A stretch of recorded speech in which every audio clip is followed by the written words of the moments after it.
गंगानगर एक सुंदर और शांत गांव था, जहां लोग मिलजुल कर रहते थे। उसी गांव में मोहन नाम का एक गरीब लड़का रहता था। वो बहुत ईमानदार और मेहनती था, लेकिन गरीबी के कारण उसकी जिंदगी संघर्षों से भरी थी। वो रोज गांव के बाजार में सब्जियां बेचकर अपने परिवार का पेट भरता था। हालांकि वो अपनी ईमानदारी के लिए पूरे गांव में जाना जाता था। एक दिन जब मोहन रोज की तरह अपनी दुकान पर बैठा था, तो उसे सड़क पर एक चमचमाता पर्स गिरा हुआ मिला।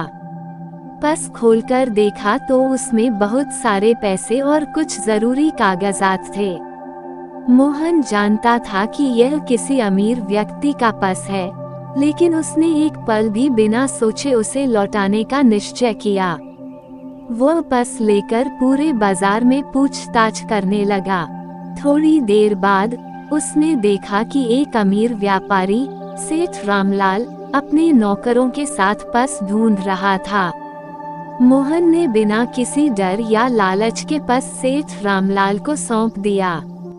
सेठ रामलाल ने पर्स खोलकर देखा तो उनके सारे पैसे और दस्तावेज सुरक्षित थे। सेठ रामलाल मोहन की ईमानदारी से बहुत प्रभावित हुए। उन्होंने मोहन से पूछा, तुम इतने गरीब हो, फिर भी तुमने ये पर्स वापस कर दिया? मोहन ने मुस्कुराते हुए कहा, मेरे माता पिता ने सिखाया है कि ईमानदारी सबसे बड़ा धन है।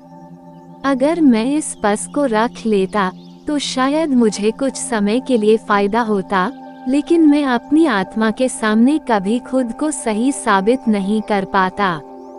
सेठ रामलाल उसकी सच्चाई से बहुत प्रभावित हुए और इनाम में उसे अपनी दुकान में नौकरी दे दी। मोहन की मेहनत और ईमानदारी के कारण वह जल्दी ही सेठ रामलाल का सबसे विश्वासपात्र कर्मचारी बन गया। कुछ वर्षों बाद सेठ जी ने उसे अपनी दुकान का साझेदार बना लिया। मोहन की ईमानदारी ने न केवल उसकी जिंदगी बदली, बल्कि यह भी साबित कर दिया कि सच्चाई और अच्छाई का हमेशा इनाम मिलता है। इस कहानी से हमें सीख मिलती है कि परिस्थितियां चाहे जैसी भी हों, ईमानदारी कभी नहीं छोड़नी चाहिए, क्योंकि यही असली पूंजी होती है।